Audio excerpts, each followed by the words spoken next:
బాధ మీ బాధగా భావించి మా కుటుంబానికి అండగా నిలిచిన ప్రింట్ మీడియా పెద్దలకి, ఎలక్ట్రానిక్ మీడియా పెద్దలకి, సోషల్ మీడియా, డిజిటల్ మీడియా పెద్దలందరికీ కూడా మా కుటుంబం తరఫున కృతజ్ఞతలు తెలియజేసుకుంటున్నాను.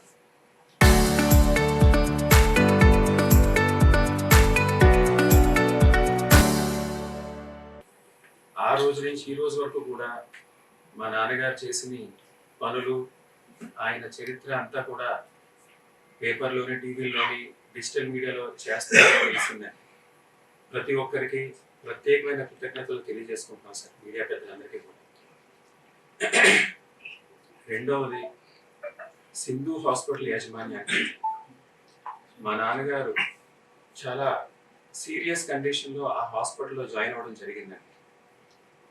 జాయిన్ అయిన క్షణం నుంచి కూడా ఎలా బ్రతికించాలి, ఏం చేయాలి అనే ఆలోచనతో నిరంతరం వాళ్ళు వైద్య సేవలు అందించడం జరిగిందండి. అయితే విధి ఆటలో ఓడిపోయినప్పటికీ ఆ హాస్పిటల్ డాక్టర్స్కి, nursing staff, security staff, administrative staff ప్రతి ఒక్కరూ కూడా వాళ్ళు ఎక్కడ రెండో ఆలోచన లేకుండా కష్టపడినందుకు వారికి కూడా కృతజ్ఞతలు తెలియజేసుకుంటున్నామండి. అతి ముఖ్యంగా ఆ హాస్పిటల్ యజమాని అయిన చైర్మన్ గారు శ్రీ బండి పార్సాదిరెడ్డి గారు అనేక సార్లు మా నాన్నగారిని చూడడానికి వచ్చి మాకు ధైర్యం చెప్పి ఆయన్ని నడిపించి పంపించాలి, ఏదో విధంగా ఆయనకి న్యాయం చేయాలి మనం అని డాక్టర్లతో నిరంతరం మాట్లాడుతూ ప్రతిదీ కూడా మానిటర్ చేస్తూ ఆయనకి అత్యంత లేటెస్ట్ వైద్యాన్ని అందించారండి. ఆయన మానవత్వానికి, ఆయన సేవకి, ఆయన మా కోసం ఇచ్చిన సమయానికి ఎప్పటికీ మా కుటుంబం ఆయన రుణపడి ఉంటుందండి. ఇదంతా ఒకే ఒక వ్యక్తి వల్ల జరిగిందండి. అత్యంత ప్రత్యేకమైన మా కుటుంబం ఎప్పటికీ మర్చిపోలేని కృతజ్ఞతలు జగన్మోహన్ రెడ్డి గారి పాదాల దగ్గర సమర్పించుకుంటానండి. నా తండ్రి గారు హాస్పిటల్లో జాయిన్ అయిన క్షణం నుంచి కూడా మరణించే క్షణం వరకు ఆయన ఏదో విధంగా బ్రతికించాలని జగన్మోహన్ రెడ్డి గారు చేసిన ప్రయత్నం ఇంత అంత కాదండి. ఎప్పుడూ కూడా నాకు ఫోన్ చేసి నిరంతరం, గిరి ఎలా ఉంది, ఏం కావాలి, నన్ను ఏం చేయమంటావు, నాకే చెప్పడం కాకుండా డాక్టర్లతో ప్రపంచంలో ఆయనకి పనిచేసే మందు ఏ మూలన్నా తెప్పించండి, ఏ డాక్టర్ ఈయనకి నయం చేస్తాడో ఆయన రప్పించండి అని ప్రతిసారి ప్రతి ఒక్కరితోటి ఆయన మాట్లాడుతూ ఎప్పటికప్పుడు మాతోనే ఉన్న జగన్మోహన్ రెడ్డి గారికి ప్రత్యేక కృతజ్ఞతలండి. ఒక్క క్షణం ఉందండి, ఆ క్షణం గుర్తొచ్చిన ప్రతిసారి ఆయన పట్ల గౌరవంతో మనసు పొంగుతుందండి. మా నాన్నగారు చనిపోయినప్పుడు ఆయన భౌతిక ఆయన దగ్గరికి వచ్చి భార్య స్వయంగా మా నాన్నగారు పాడి మోయడం అనేది మేము ఎప్పటికీ మర్చిపోలేనండి. ఎటువంటి ఆర్భాటం లేకుండా, ఎటువంటి సంకోచం లేకుండా ఆయన చేయడం అనేది మేము మర్చిపోలేమండి. ఇది ఒక వ్యక్తి ఒక రాజకీయ లబ్ధి కోసమో, పబ్లిసిటీ కోసమో, ఓట్ బ్యాంక్ పాలిటిక్స్ కోసం చేసింది కాదండి. ఒక కుమారుడు ఆయన తండ్రికి ఇచ్చే ఆఖరి గౌరవం అండి. మేము వైఎస్ఆర్ కాంగ్రెస్ పార్టీలో జాయిన్ అయినప్పుడు వైఎస్ భారతమ్మ గారు ఒక పెద్ద వ్యక్తితో కబురు పంపించారండి. పద్మనాభం గారికి చెప్పండి, జగన్మోహన్ రెడ్డి గారు ఆయన తండ్రిలా చూసుకుంటారు, ఆయన తండ్రి స్థానం పద్మనాభం గారికి ఇస్తారు అని చెప్తే ఆ రోజు అది సానుభూతి మాటేమో, భరోసా మాటేమో అని అనుకున్నాం, కానీ అది జగన్మోహన్ రెడ్డి గారు మనసులోంచి వచ్చిన మాటని ఈవేళ ప్రపంచం అంతా చూసేలాగా ఆయన ప్రభుత్వం ఉందండి. ఎన్ని జన్మలెత్తినా ఆయన రుణం మా కుటుంబ సభ్యులు ఎవరో కూడా తీర్చుకోలేమని మరొకసారి తెలియజేసుకుంటున్నానండి. మా నాన్నగారు మరణం వెంటనే మన రాష్ట్ర గవర్నర్ గారు, మన రాష్ట్ర ముఖ్యమంత్రి గారు, ఉప ముఖ్యమంత్రి గారు, తెలంగాణ రాష్ట్ర ముఖ్యమంత్రి గారు, ఉప ముఖ్యమంత్రి గారు, అలాగే అనేక మంత్రులు, ఎమ్మెల్యేలు, ఎంపీలు, పారిశ్రామికవేత్తలు ఎంతో మంది ఆయనకి సానుభూతిగా తెలిపి ఇంటికి వచ్చి ఘన నివాళులు అర్పించారండి. మందకృష్ణ మాదిగ గారు పెద్ద ఎత్తున తెలంగాణ నుంచి ఇక్కడ వరకు వచ్చి ఆయనకి సానుభూతి తెలపడం, ఎంతో మంది కార్యకర్తలు, అభిమానులు మా బాధ ఆయన బాధ వాళ్ళ బాధగా చూసుకుని మాకెంతో ధైర్యాన్ని ఇచ్చిన ప్రతి ఒక్కరికి కూడా పేరు పేరున పాదాభివందనాలు చేసుకుంటానండి. ఇంత కష్ట సమయంలో మా కుటుంబంతో నిలబడిన ప్రతి ఒక్కరిని కూడా ఎప్పటికీ మర్చిపోలేమని, మీరు చూపించిన ప్రేమ, గౌరవం మా కుటుంబం పట్ల ఎప్పటికీ మేమందరం గుర్తుపెట్టుకుంటామని చివరిగా తెలియజేస్తున్నాం. కొన్ని విషయాలు చెప్పాలంటే, నాన్నగారు మరణం తర్వాత చేసిన ప్రతి కార్యక్రమం కూడా ఆయన చెప్పినట్టుగానే చేసాం తప్ప ఇందులో ఎటువంటి ఆలోచన, మా సొంత ఆలోచన, సొంత పెత్తనం ఎప్పుడు లేదండి. ఆయన ఏమేమి ఆశయాలు ఇచ్చారో, ఏమి ఆచరణ ఇచ్చారో, నాకైతే ఏమి చెప్పారో ప్రతిదీ కూడా మా కుటుంబ సభ్యులందరూ కూడా అవే చేసుకుంటూ వచ్చాం తప్ప ఎక్కడ డీవియేట్ అవ్వలేదండి. మేము చేసింది ప్రతిదీ ఆయన ఆఖరిగా చెప్పిన ఆఖరి కోరికలే తప్ప రాజకీయంగా కానీ, సానుభూతి కోసం కానీ, పబ్లిసిటీ కోసం కానీ చేసిన పనులు కాదని ప్రజలందరూ గుర్తుపెట్టుకోవాలి. సార్, మీ సోదరి చెల్లమ్మ గారు వస్తే మీ నాన్నగారిని ఎందుకు చూడలేదు సార్ మీరు? అయ్యా, నాన్నగారు మరణించే ముందు నాకు 5 విషయాలు చెప్పడం జరిగింది. మొదటిది, నన్ను కాల్చొద్దు, పాత పెట్టు, ఇంటిలోనే 8 అడుగులు పైగా లోతు తీసి అక్కడే పాత పెట్టు, మొదటిదండి. రెండవది, పెద్ద రోజు కానీ చిన్న రోజు కానీ చెయ్యొద్దు, నేను ఎక్కడికి వెళ్ళను, ఇక్కడే ఉంటాను, రెండవది చెప్పారు. మూడవది, ఏ స్త్రీకైనా పెళ్ళయ్యాక తన భర్తే తన సర్వస్వం అయిపోతుంది. భర్త పోయిన ఆడది గుప్పటి దుఃఖంలో ఉంటుంది. అలాంటి సమయంలో వెళ్ళి తన బొట్టు, తన చీర, తన గాజులు తీసేయడం అనేది ధర్మం కాదు. ఎప్పుడూ ఆ పని చెయ్యొద్దు. మీ అమ్మకి నాతో గాజులు, పువ్వులు, పొట్టు రాలేదు, తన పుట్టుకతో వచ్చింది. కాబట్టి నేను వెళ్ళినా ఎక్కడున్నా ఆవిడ వ్యక్తిత్వం, ఆవిడకంటూ ఒక స్థాయి, ఆవిడ గౌరవం ఎప్పుడు కాపాడాలి. కానీ ఎప్పుడు అది చేయనివ్వకు, ఎవరిని దగ్గరికి వెళ్ళనివ్వకు అనేది మూడోది. నాలుగవది, ఆయన చెప్పినట్టుగా చెప్తున్నాను సార్ మీ అందరికీ. ఆ రాజమండ్రి ఎదవ నేను చచ్చిపోయినా, మీ అమ్మ చచ్చిపోయినా దాని గాలి కూడా ఈ ఇంటి మీద తాగడానికి వీల్లేదు. ఎప్పటికీ దాన్ని క్షమించకు, ఎప్పటికీ దాని దగ్గర రానివ్వకు, గుర్తుపెట్టుకో అని చెప్పడం జరిగింది. ఐదవది, ప్రభుత్వం ఏమిచ్చినా స్వీకరించొద్దు, ఎప్పుడు వాళ్ళ దగ్గర చేయి చాపొద్దు అని 5 విషయాలు చెప్పడం జరిగింది. ఆయన చెప్పినట్టుగానే మేము అన్ని కూడా చేసుకుంటూ వచ్చాం. మా విషయం పక్కన పెట్టండి. ఇప్పుడు కన్నంతకే పిల్లలకి తల్లిదండ్రుల మీద సర్వ హక్కులు ఉంటే, కానీ కష్టపడి పెంచి, చదివించి, పెళ్లిళ్ళు చేసి, సమాజంలో ఇంటి పేరు ఇచ్చి, ఒక స్థానం ఇచ్చిన తల్లిదండ్రులకి ఒక కోరిక, ఆశయాలు, ఆశలు, గౌరవం, మర్యాద ఉండకూడదండి? కేవలం కన్నంతకే పిల్లలకి సర్వ హక్కులు తల్లిదండ్రుల మీద ఉంటాయా అండి? ఇంకా తల్లిదండ్రులకంటూ ఏమి గౌరవం, ప్రతిష్ట, మర్యాద ఏమి ఉండవండి? ఇంకా అవి కోరుకోకూడదండి తల్లిదండ్రులు? ఏ రోజైతే ఆ తల్లిదండ్రులు బాధపడ్డారో ఆ రోజే వాళ్ళ పిల్లలే కాదండి, అది నేనన్నా ఎవరన్నా సరే. ఆ విషయంలో నా తండ్రి పడ్డ బాధ ఇంత అంతా కాదండి.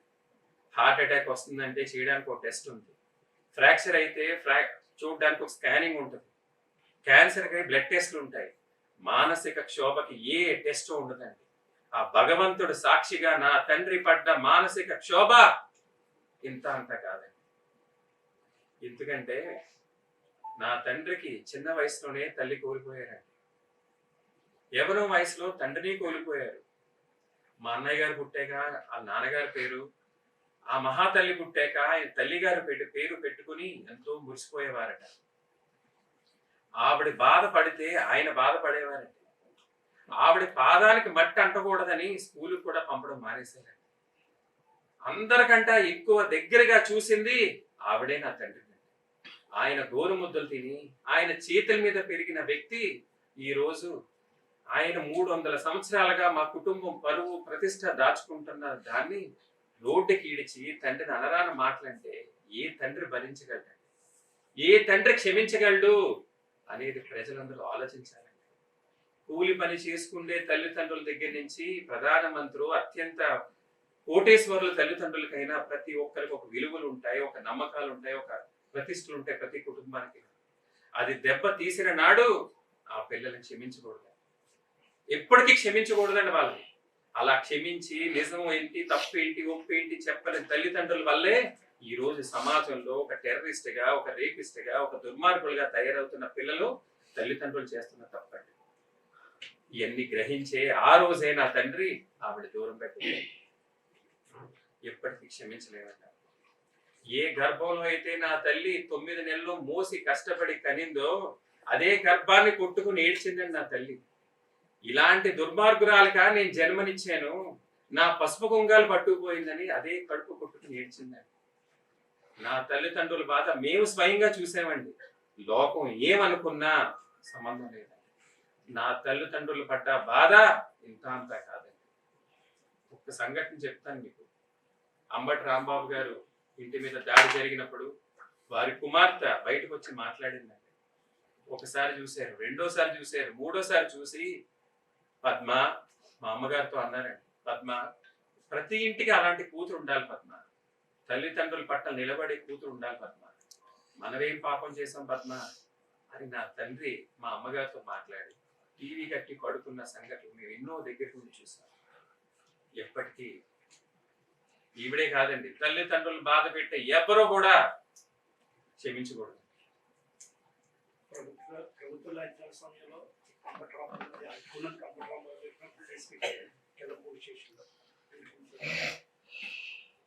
ప్రభుత్వ లాంఛనాలు ఆయన ఎప్పుడూ కోరుకోలేదండి.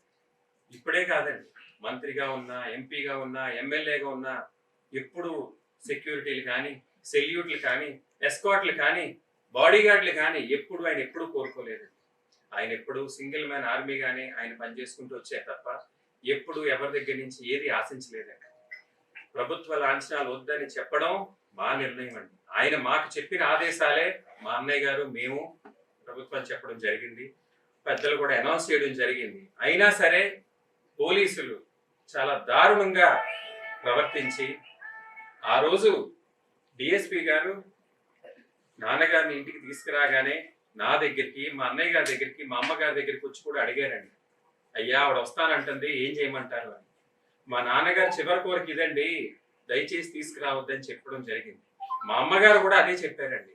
అయినా సరే దగ్గరుండి దుర్మార్గంగా పోలీసులు తీసుకొచ్చి నా తండ్రి మరణాన్ని కూడా ప్రశాంతంగా బాధపడే యోగం లేకుండా చేసిన పోలీసుల్ని ఎప్పటికీ మర్చిపోలేదు. ఇదా వాళ్ళు ఇచ్చే గౌరవం అండి? చేయవలసిన గౌరవం చేయకుండా మీ సెల్యూట్లు, మీ బోర్లు, డబ్బులు ఎవరికి కావాలండి? ఇంత అవమానమా నా తండ్రికి?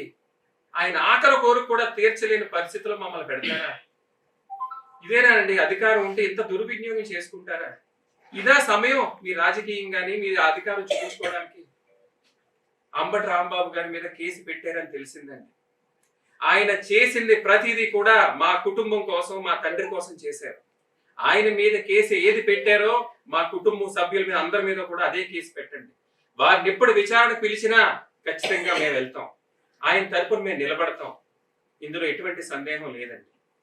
నా తండ్రి ఆశయాలు గౌరవించిన వాళ్ళని మేము నెత్తి మీద పెట్టుకుని పూజించుకుంటాం తప్ప దుర్వినియోగం చేసి అధికారం ఉందని మా తండ్రిని బాధ పెట్టే వాళ్ళని మాత్రం మర్చిపోమండి. రాజకీయ విమర్శలు అనుకోవచ్చంటారు మీ యొక్క క్రాంతిమయ ఉన్న కారణం?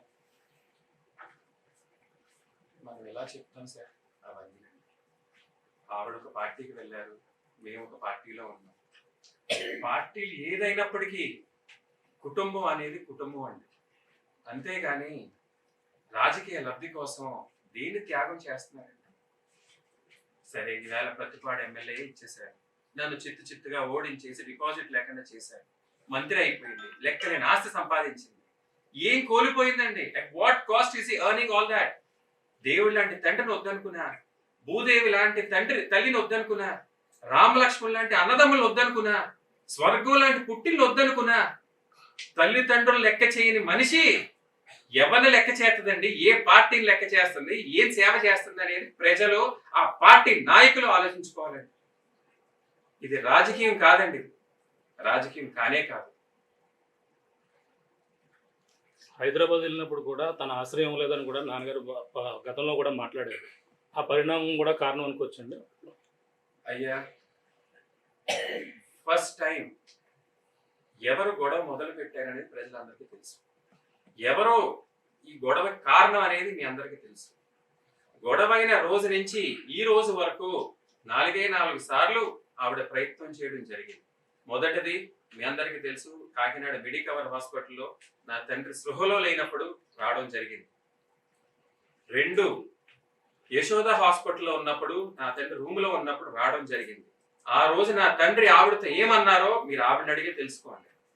3వది సింధు హాస్పిటల్కి వచ్చారు, ఆ రోజు కూడా నా తండ్రి సృహలో లేదు. 4వది నా తండ్రి మరణించాక వచ్చారు. ఈ 4 సమయాల్లో తప్ప తండ్రి ఇప్పుడు గుర్తుకు రాలేదా అని అడగండి మీరు. ఎందుకు గుర్తుకు రాలేదు? ఈవేళ గుండెలు పగలకి ఏడ్చేలాగా, కన్నీరు నీరు పబ్లిసిటీ చేసేలాగా ఏడుపులు ఏడుస్తున్నారే, ఏమైంది ఇంతకాలంనే? నా తండ్రి ఇంతవరకు కోమాలో లేరే, ఇక్కడికి వచ్చేస్తే మేము ఎవరం బయట తోసేలేదే, ఎందుకు రాలేదు? ఇంత ప్రేమ ఉన్నారు మరి మీరందరూ అడగాలి ప్రశ్న. ఇప్పుడు మొన్నటి మే వరకు కూడా ఆయన ఇంటికి వచ్చి పిలిచిన ప్రతి ఫంక్షన్ కి వెళ్ళారు, ప్రతి పరామానికి వెళ్ళారు, ఇంటికి వచ్చిన అందరినీ ఆదరిస్తూనే ఉన్నారే, ఎందుకండి ఇంతవరకు కనపడలేదు? ఆయన సృహలో లేనప్పుడు, ఆరోగ్యం క్షీణించినప్పుడు, మరణించినప్పుడైనా గుర్తుకొస్తాడు తండ్రి. ఇది మహా పాపం అండి. ఇంత బాధలో ఉన్నా సరే తండ్రి కోమాలో ఉండి సృహ లేనప్పుడు ఎక్కడికి వెళ్ళాలండి? ఒక కూతురన్నా, ఒక కొడుకన్నా, పెద్దలన్నా తల్లి దగ్గరికి వెళ్ళాలి. తల్లి దగ్గరికి వెళ్ళాలి, ఆ తల్లిని ఓదార్చాలండి. అక్కడికి వెళ్ళి చేసేది తండ్రి దగ్గర ఏమీ లేదండి, తల్లి దగ్గర ఓదార్చాలి. తల్లి ముఖం చూసి ఎన్ని రోజులైందో అడగండి మీరు. ఇదేనా తల్లిదండ్రుల మీద ఉన్న ప్రేమ? ఇదేనా నేర్పిస్తుంది వాళ్ళ పిల్లలకు కూడా? మీరందరూ అడగాలి ప్రశ్న. అర్థం చేసుకోవాలి ఆ పార్టీ మనుషులు, ఆ పెద్దలు అందరూ కూడా అర్థం చేసుకోవాలి. అదే కాదు, ఆ రోజు తండ్రి మరణించిన రోజు పోలీసులతో పాటు ఒక 50 మంది బౌన్సర్లని రౌడీలతో వచ్చిందని కూడా నాకు తెలిసిందండి. వాళ్ళని ఎవరిని కూడా నేను మర్చిపోనని గుర్తు చేస్తున్నాను మీ ప్రతి ఒక్కరికి. ఎప్పుడు కూడా ఇంటి పెద్దలతోటో కుటుంబ సభ్యులతోటో వచ్చి ఉంటే దానికి గౌరవం వేరండి. నా తండ్రి మాట పక్కన పెట్టి నా తల్లి నొప్పించన్నా ఆవిడ గౌరవం నేను చేద్దును. కానీ ఆవిడ వచ్చింది ఒక రౌడీలతోటి, గూండాలతోటి, దుర్మార్గం అధికారం ఉందన్న పోలీసులతోటి వచ్చారండి. ఆవిడ క్షమించకూడదండి ఎప్పుడు ఇలాంటి వాళ్ళు సమాజానికి చీడపురుగులే తప్ప సమాజం మంచి కోరే మనుషుల కింద ఎప్పటికీ మారండి. జనసేన పార్టీ అధినేత పవన్ కళ్యాణ్ ఎన్నికల సభలో కూడా తునిలో కూడా మాట్లాడారు, తండ్రి మాట జవదాటకూడదు, ఇళ్ళమన్న సమయంలో కూడా ఆవిడ ఏమైనా వచ్చారు అప్పుడు కూడా? ఎవరు రాలేదు సార్, అప్పటి నుంచి ఇవి రాలేదండి. నా బలమైన నమ్మకం ఏంటంటే పార్టీ ఆవిడని వాడుకుంటుందో లేదో నాకు తెలియదు, కానీ ఈవిడ మాత్రం జనసేన పార్టీని, పవన్ కళ్యాణ్ గారిని, జనసేన పార్టీ వ్యవస్థని ఈవిడ మాత్రం వాడుకుంటున్నారు.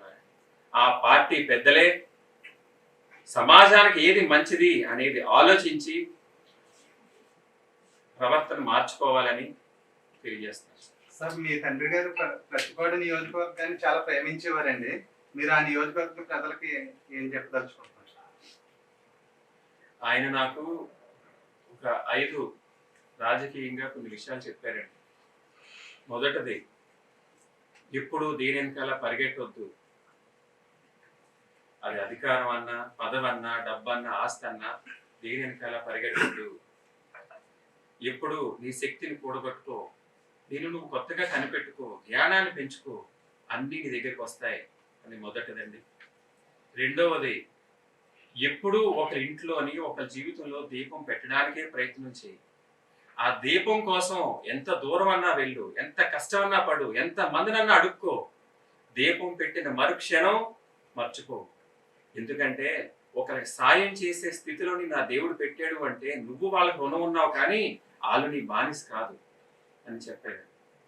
మూడవది, నీ దగ్గరికి చాలా మంది వస్తారు, వాళ్ళు దండలు, వాళ్ళ దండాలు, వాళ్ళ పొగడ్తలు, చప్పట్లు మునిగిపోక ఎప్పుడు వాళ్ళ కడుపులు చూడు, వాళ్ళ బ్రతుకులు చూడు. అవి మార్చడానికే ఇప్పుడు కష్టపడుతూ ఉండు. ఆ మాయలో పడ్డావా నీ జీవితం ఆ రోజుతో ముగిసిపోతుంది. 4వదండి, తెలుసో తెలియకో ప్రతిపాడు నియోజకవర్గాన్ని వదిలేసుకున్నాను. ఎప్పుడూ ఆ తప్పు చేయొద్దు. మట్టి మనుషులు, మంచి మనుషులు, కష్టం, గౌరవం, మర్యాద తెలిసిన మనుషులు ఎంత దూరం వెళ్ళినా ఒక పాదం ప్రతిపాడులో ఉండిలాగే చూసుకో. ఎప్పటికీ ఆ ప్రజలకు దూరం అవ్వకు. నువ్వెప్పుడూ మన కుటుంబానికి ఇంత భిక్ష పెట్టిన ఆ నియోజకవర్గం ఎప్పుడు మన కుటుంబం వాళ్ళకి బానిసే తప్ప వాళ్ళ పైన కాదని 4వది చెప్పారండి. 5వది, కళ్ళు పెద్దవి చేసి గంభీరంగా నా గుండె కొడుతూ ఒక మాట చెప్పారండి. గుర్తుపెట్టుకో గిరి, దేవుడి కన్నా ధర్మమే ముఖ్యం. ప్రజాసేవలో ఉన్న నాయకుడికి తన కుటుంబం కన్నా ప్రజలే ముఖ్యం. అదే నీ కర్తవ్యం. కొడుకుగా, తమ్ముడుగా, భర్తగా, తండ్రిగా ఉన్న గిరికి, ప్రజాసేవలో ఉన్న గిరికి ఎప్పుడు యుద్ధం జరుగుతూనే ఉంటుంది. కానీ నీ చూపు, నీ లక్ష్యం, నీ అడుగు, నీ ధర్మం, నీ కర్తవ్యం వైపే ఉండాలి తప్ప ఎప్పుడు ఇటువైపు మళ్ళకూడదు. అయితే రోజులు మారినాయి, తరం మారింది, మనుషుల ప్రవర్తన మనసులు మారినాయి. కాలం తగ్గట్టుగా మారినా ధర్మం వైపే నీ అడుగులు ఉండేలాగా నిరంతరం ప్రయత్నం చేయి. అదే నీ పదవి, అదే నీ ఆస్తి, అదే పెద్దలిచ్చే ఆశీర్వాదం. ఈ 5 కూడా నాకు చెప్పడం జరిగిందండి. ఎక్కడ మర్చిపోతానో, ఎక్కడ కంగారులో ఎన్ని గుర్తుండవో అని ఆయన చెప్పిన రోజు నుంచి ప్రతిరోజు ఆయన చెప్పిన మాట ఒక మంత్రం లాగా ప్రతిరోజు నేను స్మరించుకుంటూనే ఉన్నానండి. ఆ రోజు నుంచి మరణించే వరకు కూడా ఏ విషయం ఎవ్వరికి, మా అమ్మగారికి కానీ, మా అన్నయ్య గారికి కానీ, నా భార్య పిల్లలకు కానీ ఎప్పుడు ఎవరికి షేర్ చేసుకోలేదండి. ఇవన్నీ ప్రజలకు తెలియవలసిన విషయాలు కాబట్టి, మీరు అడిగారు కాబట్టి నేను చెప్పుకుంటున్నాను. కాపు ఉద్యమ నేతగా ముద్రగడ గారు పేరు తెచ్చుకున్నారు. మీరు రాజకీయాలకే పరిమితం అవుతారా? కాపు ఉద్యమాన్ని ఏమన్నా మీరు బుధాన్ని పోరాడే పరిస్థితి ఉందన్నారు. అయ్యా, అవన్నీ చాలా పెద్ద పెద్ద విషయాలు. ప్రస్తుతానికి తండ్రి కోల్పోయిన దుఃఖంలో ఉన్నాం. కాలానికి అనుకూలంగా ఏది భగవంతుడు సమర్పిస్తే, నా తండ్రి గారు ఏది ఆదేశాలు ఇస్తే, పెద్దలు ఏది కోరుకుంటే దానికి సిద్ధంగా ఉంటాం.